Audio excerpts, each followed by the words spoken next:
Well, good evening, everybody, and welcome back to the Warmies. The Calgary Flames taking on the Seattle Kraken at the Scotiabank Saddle Dome tonight. Holy smokes. And glad to have you back with us here at the studio, the Sports Interaction Studio, live here in Marda Loop. We're no longer broadcasting live from the upper echelons of the Encana Arena in Camrose as we were over the last week. We're back here in Calgary. We're back on home turf. And the Flames still in Calgary, getting set tonight to take on the Seattle Kraken. Should be a lot of fun, and there's lots to talk about tonight, and we're going to get into a lot of it here as we go on to the initial odds. We'll take a look at the odds courtesy from the good folks over at sportsinteraction.com. The Calgary Flames and the Seattle Kraken, a couple of teams in the heinous Pacific Division, I would say, this season. And the Flames are the favorites in tonight's game, even after losing their last game to the Nashville Predators sort of in last-second fashion. The Flames at minus 145, the Kraken at plus 120, the over-under set at 5.5, and the spread at plus 1.5. Certainly conventional on the spread and the over-under. I'm a little bit surprised, I will admit, to see the Flames favored in this game, but they did beat the Kraken by a 4-2 score at the Saddle Dome back in December. It was Michael Backlund who scored twice in that game for the Calgary Flames, kind of kickstarted the great run that he has been on of late. And now the Flames playing the Kraken again. So should be a lot of fun this evening. Now, some news that is broken just as we have gone live here tonight. Devin Cooley will not be dressed for the Calgary Flames in this game against the Seattle Kraken. We weren't expecting to see him playing anyway with Dustin Wolf getting the start, but the Calgary Flames, just announcing moments ago as we were going live here, they have recalled goaltender Owen Say from the Calgary Wranglers on an emergency basis with Cooley under the weather for tonight. So Owen Say, the undrafted collegiate signing for the Calgary Flames from Notre Dame, who has gone 6-7-4 with a .891 save percentage in the American Hockey League with the Wranglers this season, will back up Dustin Wolf for tonight's game. Owen Say, or as I call him, the Anthem, or as you might say, Owen Say, can you see? I think that's pretty good. Cami Kepke is here in our studio, in our Sports Interaction studio. She gives that one a big thumbs down. But hey, Owen Say will get his first taste of the NHL tonight at the Scotiabank Saddle Dome. Probably won't play unless something untoward occurs, but even so, an interesting little storyline, and I'm sure they will show many cursory shots of him on the bench on the television broadcast. So something to watch for tonight. The Calgary Flames will be, of course, without John Beecher in tonight's game and probably a little while after, as he got suspended one game for his role in the second period brouhaha against the Nashville Predators a couple of nights ago. Beecher punched a guy and was suspended for that, but then he later got punched and got hurt. So Beecher will be out for tonight's game by the rule of the NHL's laws, but he'll probably be out a little bit longer after that as well. In a corresponding move then, earlier today, the Calgary Flames recalled William Stromgren. This under normal circumstances from the American Hockey League's Calgary Wranglers. Stromgren has been excellent with the Wranglers this season, 29 points in 33 games, has gone from a guy who wasn't really on my radar at all as a prospect a couple years ago to a guy who has been a mainstay on the Wranglers' top line. He's only 22 years of age. He was a second-round pick in 2021. It was a pick that was maligned by a few, including yours truly, as the Flames picked him over a certain Logan Stankoven in that draft, but even still, Stromgren has emerged as a prospect in his own right, and looking forward to seeing him at some point in the NHL lineup, but it does not appear it will be tonight. We'll put up the Calgary Flames lineup courtesy of our friends over at Daily Faceoff. In Beecher's absence, it will be Justin Kirkland, Costco himself, rotating in on the Flames' fourth line. Kirkland slotted there with Ryan Lomberg and Connor Zary. Kirkland has appeared in 10 games the Flames this season, recording a solitary assist. The rest of the forward lines remain pretty familiar, with Adam Klapka, of course, being a notable exception on that line with Morgan Frost and Jonathan Huberdeau. Matty Coronato, we'll talk a little bit about him in a moment, still on that line with Michael Backlund and Blake Coleman. And, of course, that Kadri Farabee-Sharangovich line staying the same as it has for about 6 weeks now, and it's been quite consistent. So that will be the Flames forward group for tonight. On defense, things do change a little bit. Braden Bahal finally getting back into the lineup for the Calgary Flames. We've seen Hunter Bristevich's minutes decrease over the last couple of weeks. He played under 10 minutes in that loss to the Predators a couple of nights ago, so that spells Pahal's re-entry into the Calgary Flames lineup. It is only his third game since the beginning of December, and his first game since December the 8th. For Braden Pahal. So a long-awaited return to the lineup for number 94, who has not seen a whole lot of action of late, but when he is in, is typically a pretty good defensive third pairing option for the Calgary Flames. The other two pairings remain the same, and we should mention Owen Say will wear number 80 for the Calgary Flames in his debut, although highly unlikely as it is that he will actually play for the Calgary Flames tonight. One other housekeeping note, William Stromgren, if he does appear for the Flames, as we expect he will at some point during this recall, looks to be wearing number 65 for the Calgary Flames. And off the top of my head, I believe that would make him the first player to wear that number for the Calgary Flames since a certain Turner Elson. And if folks in the chat want to look that up and fact check me, they can feel free. We'll have a look at the Seattle Kraken, a unremarkable team in pretty much every facet, although that's me throwing a glass stone in a house or whatever that saying goes, as the Flames are rather unremarkable themselves. The Kraken, though, are arguably even more goal-starved than the Calgary Flames are, and their forward lineup is very much indicative of that. The Kraken have scored only 103 goals this year. That is dead last in the entire Western Conference and dead last in the entire National Hockey League. And you can kind of see how their winger group, not particularly compelling. Jordan Eberle and Jared McCann are probably the two standouts in that regard. Berkeley Catton has had his fair share of growing pains in the NHL this season. It's a bit of a hodgepodge of a group. We said it the last time the Flames played the Kraken, and we will say it again tonight. Eberle is the Kraken scoring leader this season with just 27 points in 39 games. He does have 14 goals, however, which is more than anybody on the Calgary Flames does. So a little bit of solace there. Of course, for the Kraken, no Jaden Schwartz, no Brandon Montour, and of course, no Mason Parchment, who was traded to the Columbus Blue Jackets about a week ago. So the Kraken going with this forward group for tonight's game. They need more out of guys like Matty Beniers, Shane Wright, Chandler Stevenson. It's been a bit of a rough go for the Seattle Kraken at points this season. On the defensive side of things, obviously no Montour for the Kraken. Vince Dunn with Adam Larson, that is a pretty good top pairing. Ryan Lindgren with Cale Fleury, your mileage may vary. And Riker Evans paired alongside Jamie Alexiak on P3 for the Seattle Kraken. And by all indications, I believe it is Joey Decord between the pipes for against the Calgary Flames here tonight. Just going to confirm that right now. It looks like it will be. Oh, I'm not sure, actually. We'll just have to wait for some confirmation on that. It'll be Philip Grubauer, pardon me, for the Seattle Kraken against the Calgary Flames tonight. Phil Grubauer, the German, in his 5th season with the Seattle Kraken. He is 7-3-1 with a 920, easily the best numbers he has put up with the Kraken in his career. He has been, kind of an underwhelming signing for them since joining them ahead of their inaugural season. But this year is more of a backup to Joey Decord. His numbers have been a whole lot better. Folks, we will accept your super chats on this show. We typically steer them more towards Afterburner and Barnburner, but you're free to submit your super chats. They benefit the Youth Centers of Calgary, and we do already have one from our buddy RG, $279 to the Youth Centers of Calgary, and RG points out something that was already mentioned on the show, but we appreciate the redundancy, buddy. Say is in for Cooley. That's correct. Owen Say, the former Notre Dame goaltender, will be the emergency backup goaltender of sorts for the Calgary Flames tonight against the Seattle Kraken. We'll get to some of the odds lines in a minute. I do want to take a moment to give a bit of a World Juniors update to folks who maybe haven't had time to tune in across the day. We had Canada, of course, defeating Team Finland by a 6-3 score earlier today. Gavin McKenna and Michael Hage, both with big games in that one, and Zane Parekh becoming the all-time leading scorer for a Canadian defenseman in a single World Junior tournament with a goal and an assist of his own in that win. So Canada captures bronze for the first time, I think, since the tournament was held in Calgary back in 2012. And then the gold medal game is on right now, and it is Team Sweden.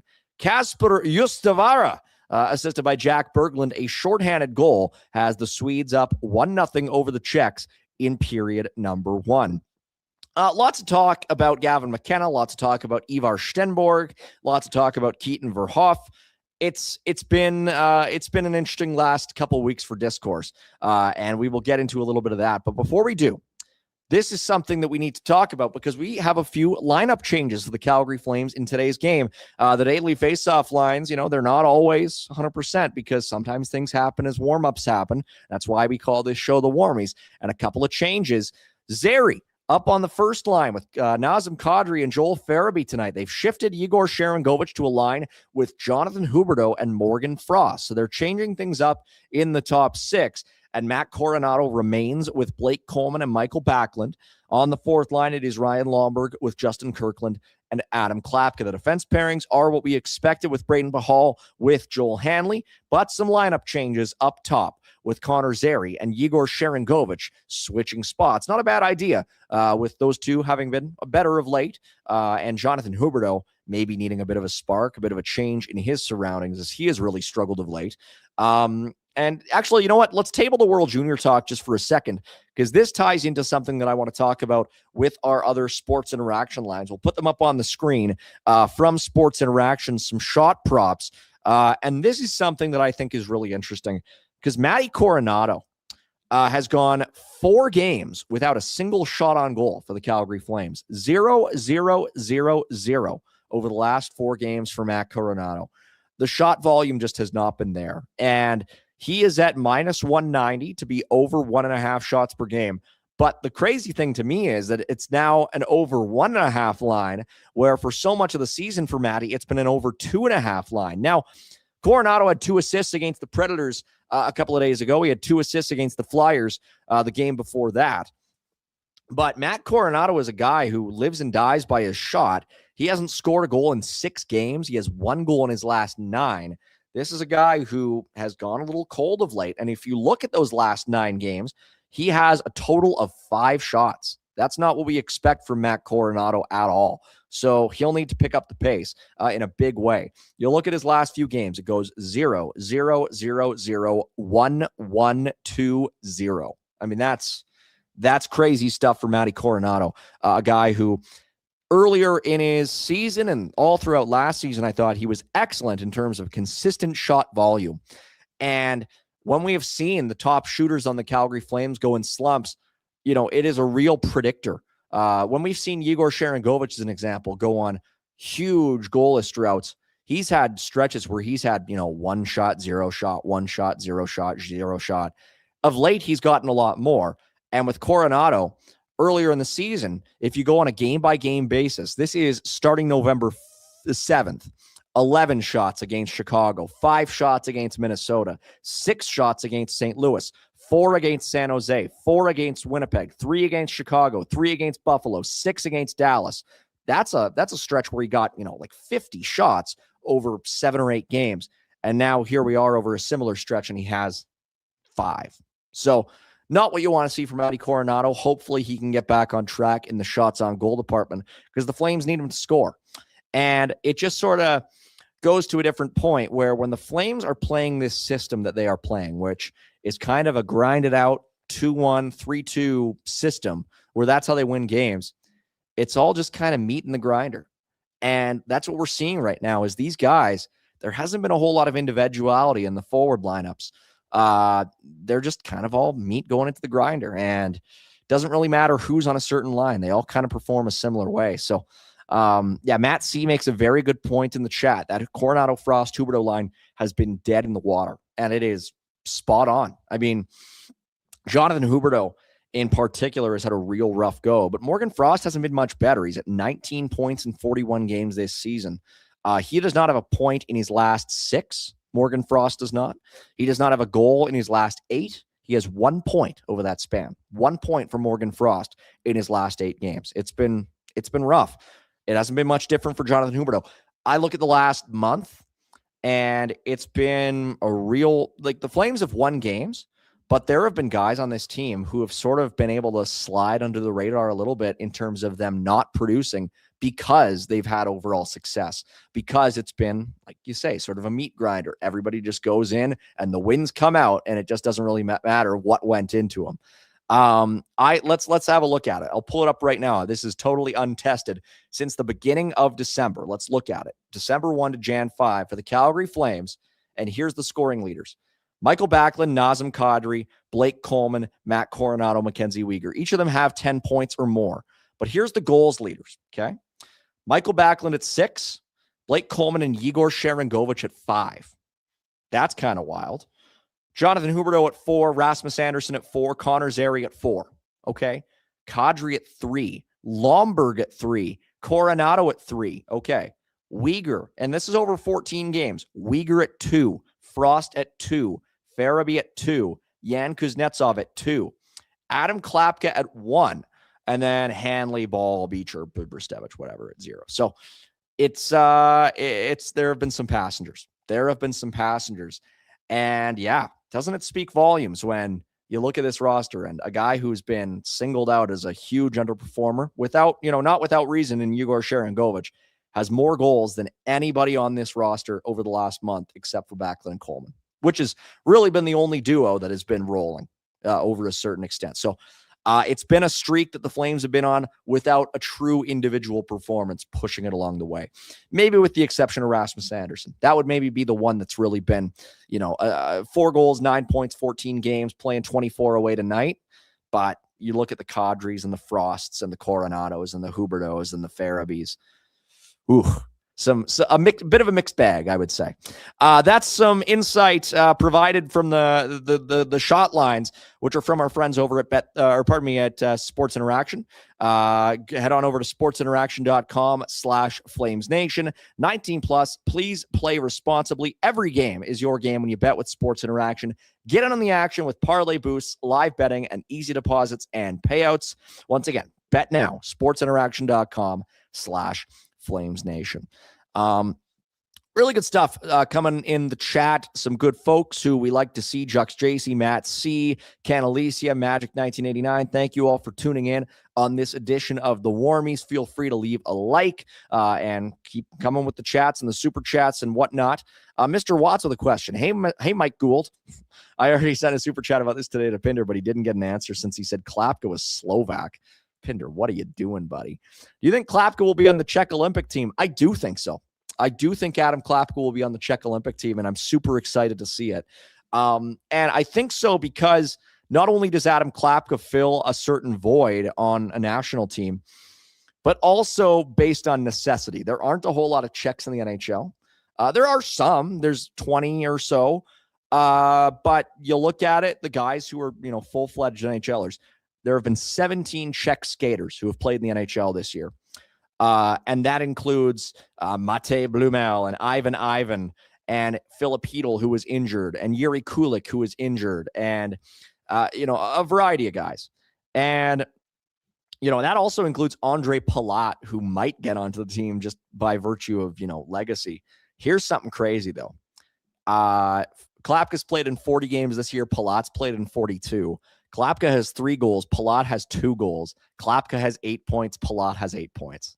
So that's stark. That is crazy when you really look at it. So, and this is funny. Mr. Watts saying that the projected roster, I don't know whose projected roster, but saying that it had Roman Chervenka over Klapka. I mean, sure. That's pretty funny. Chervenka's a natural center, I think. He's also 40 years old. I don't doubt that he'll be there because he's still a pretty good player as far as I know in the Czech League. But yeah, I think as far as bottom sixers go, I think they'll have a tough time leaving Klapka off. Like, I think Klapka has a bit of a leg up over guys like David Tomashik. Certainly like David Kampf. David Kampf will probably make it as a depth guy. But I think Klapka has a very strong case. If you look at it, Klapka is tied with Palat for 7th in scoring among Czech NHLers this year. He's 6'8". He's 6'8". He can skate. He's not a bad player at all. And I think over the course of a short tournament, I think you kind of need to bring a couple guys who can be wild cards. And Adam Klapka to me is a wild card. He can kind of play up and down a lineup.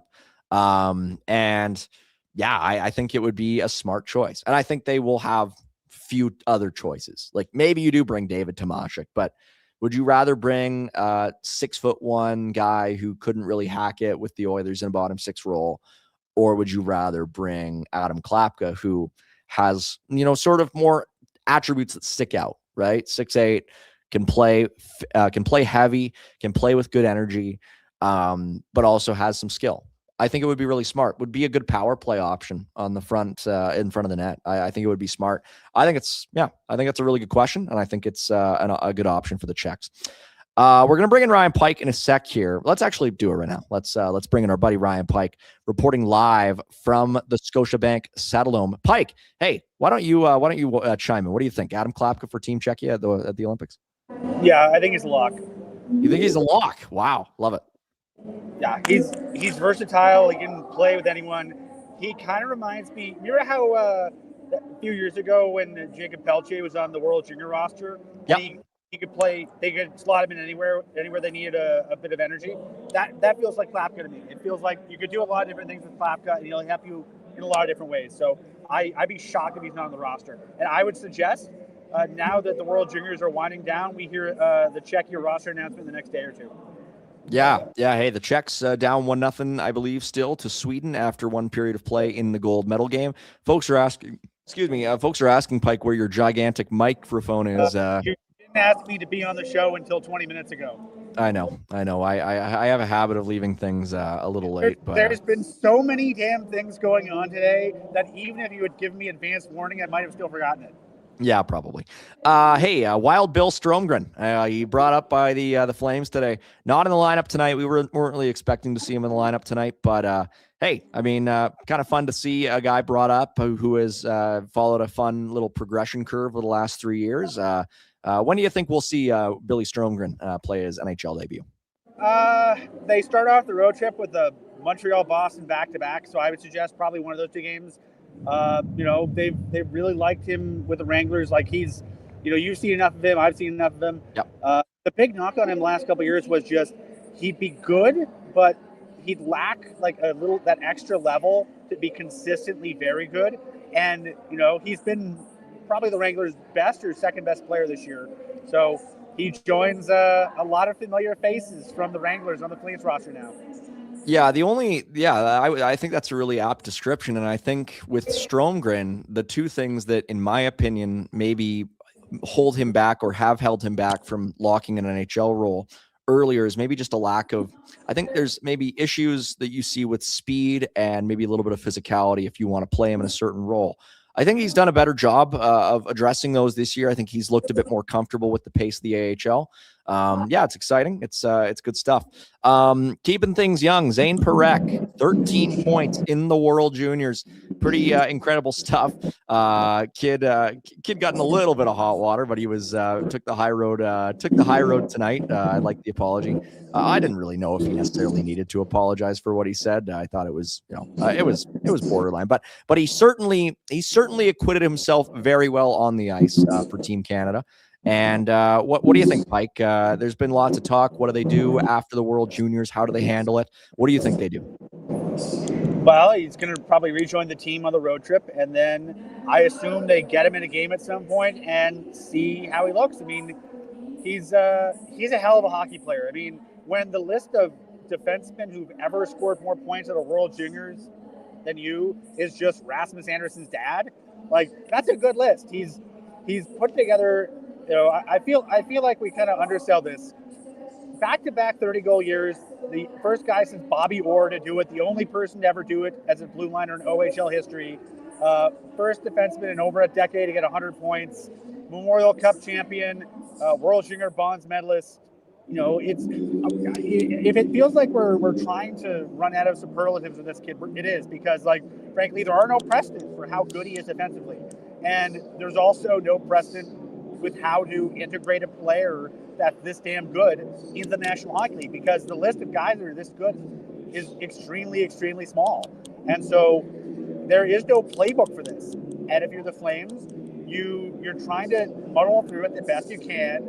And, I don't think his first month was what anyone expected it to be. But let's be honest, the Flames were bad in his first month. So I don't know. Real bad. Can you really separate the Parekh wasn't good from the Flames wasn't good, and I don't know if he can. So I think now that the Flames are playing a lot better, and the group is sort of I think have a better handle on their game. I think it'll be a lot easier to integrate him in, and I think it makes it a lot easier to figure out what parts of his game need a bit of work and figure out what options you want to avail yourself of. So I would imagine we see him probably on the road trip at some point. I don't know when, but I'd be shocked if we don't see him before the next home game. What do you think, Pike? I mean, just sort of maybe keeping on the World Junior tack just for one more topic. Do you think people are maybe underrating Gavin McKenna's performance at the World Juniors a little bit? I mean, he still had 14 points in 7 games. You can sort of say he had the hat trick against, what was it, Denmark. But to me, I mean, it seems like when you compare what we saw to what we've seen from Ivar Stenborg and what we've seen from Keaton Verhoef, it doesn't seem like, it's not an instance to me, at least, of those two guys clearly surpassing a player. It just seems like to me an instance of all 3 guys having a certain amount of growing pains with Verhoef, Stenberg, and McKenna. I don't know. What are your thoughts on this? Well, I mean, it's a 19-year-old tournament. The average most teams are chock full of 19-year-olds, and if you're a 17 or an 18-year-old, you tend to stand out for negative reasons. So the fact that we're talking about Gavin McKenna as a 17-year-old going an 18-year-old putting up such great numbers, yeah, I mean, he's not had the best season for Penn State. He's working his ass off. It's a tough environment for a teenager. And while we're talking about teenagers, you mentioned, are we underrating Gavin McKenna a bit? Yes. Are we underrating Cole Reshny a bit? Yes. Big time. Cole Reshny was arguably the most important forward for Canada in terms of his situational versatility. And again, as a teenager, he was playing some of the most important minutes on the team. And he'll go back now to do that for a very good, I think, top 4 or 5 in the country North Dakota team. And he'll be playing those kind of minutes for North Dakota. So as much as, some teenagers don't adapt well to the NCAA, some teenagers do. And when they do, and they have to be Calgary Flames prospects, you probably should point it out, right? Well, and Cole Reshny, I think, a very good chance to be not only maybe a number 1 center for Team Canada next year's World Juniors, but possibly maybe a captain for Team Canada at next year's World Juniors. A very, very promising performance from the number 18 overall pick, especially after a first game that was sort of having people say, uh-oh, what's going on here? I think he acquitted himself extremely well, especially when you compare him to guys who went around the same spot in the draft. I mean, there were guys picked 7, 8 spots ahead of Cole Reshny who weren't even in this tournament. He looked nervous in that first game and like he was trying to do too much. And to be honest, Mike, if you or I were in that situation, your first day of a new job, your first day of a great opportunity, he's been dreaming of wearing the Maple Leaf at this kind of tournament since the last time he did it a year ago. And he's probably nervous as hell. And I think he settled down really well. And I think even him tumbling into a goaltender in the semis, I think you look at that and go, I get what he's trying to do. And I mean, he scored a hell of a goal right before with that kind of play. So you kind of get what he was doing. So, he brought home some hardware. And I think unless he's playing in the National Hockey League, he's going to be having a very good chance to represent his country again in a year. You said it was a lock for Adam Klapka to play for Czechia at the World Juniors. I say it's darn near a lock for Cole Reshny to not only play for Canada next year's World Juniors, but maybe be, one of their very, very best focal points. Pike, I mean, there's just so much exciting stuff even beyond the World Juniors. I mean, feels like we're hardly even. Owen Say. Yep. Stromgren. Yep. Parekh setting the Canadian record. Reshny and Parekh winning medals.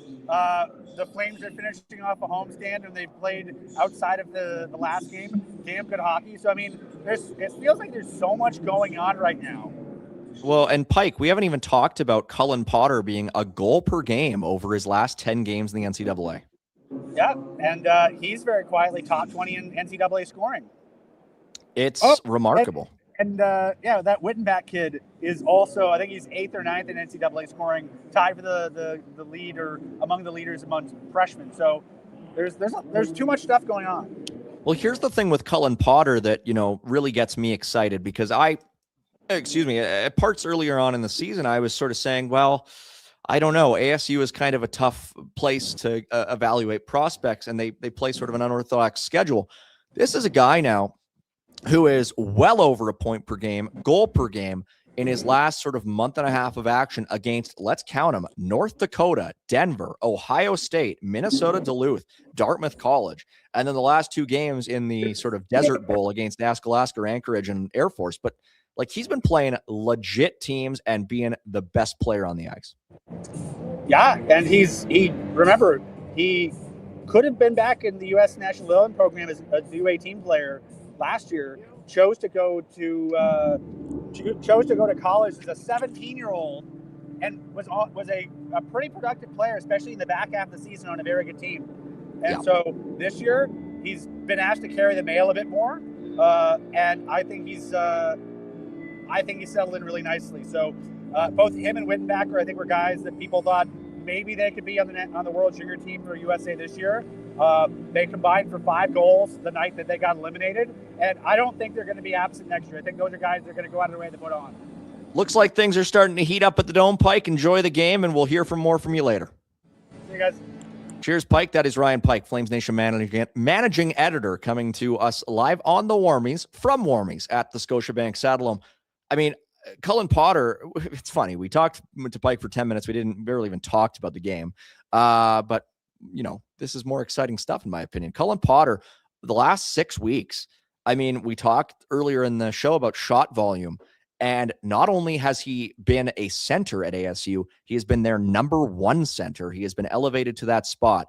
And he has responded with some incredible play, averaging well over 20 minutes a night, and the shots on goal on a per-game basis. Let's start in that second game against North Dakota, where his crazy goal-scoring streak began. 3 shots that night, 5 shots the next night, 2 the following night, 7 and 4 against Ohio State, 4 over 2 games against the Minnesota Duluth, 6 in the first game against Dartmouth, and then 1 the following night, and then 5 against Alaska Anchorage, and 2 last night a couple of nights ago against the Air Force Academy. The shot volume has been outstanding for Cullen Potter, a player who, I was admittedly a bit of a skeptic on when the Flames drafted him, just because of the untested nature of the program, the fact that Arizona State has only recently joined collegiate conference hockey, but it's really exciting to see what he's been doing with Arizona State. And I would imagine that we might see a similar goal-scoring run coming up for Cole Reshney when he returns to North Dakota, coming off of an excellent World Junior tournament. One more time, the lines over at sportsinteraction.com/Flames Nation. We'll put the betting lines up one more time, producer Michael. The Flames are favored in this game against the Seattle Kraken. I believe it was -145. There we go. -145. The Kraken at +120. It should be a lot of fun. The Pacific Division is not great. The Calgary Flames have been one of the better teams in the Pacific of late, but they're still below Seattle in the standings. Seattle occupying the first wild card spot at 18, 14, and 7. They've won back-to-back games. The Flames have 40 points in 41 games. They lost to Nashville the other night, sort of an ethical tank game. They gave up the tie in the last minute of play in the third period.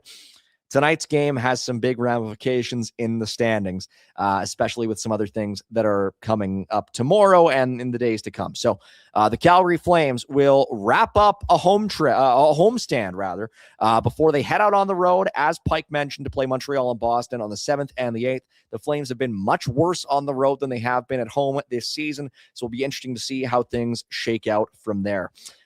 Thank you all for tuning in, folks. It's been a lot of fun. Enjoy tonight's game. I will be on the post-game show, the Afterburner show, with our friend Cammie Kepke, who is already in studio early as usual. Until then, my name is Mike Gould. Thank you on behalf of Sports Interaction and producer Michael. One more time, you've been watching the Warmies. Hey, buddies. Thanks for watching. We appreciate it. Also, if you could throw in a like and subscribe, it does help us out with what it is we are doing. And check out more at flamesnation.ca.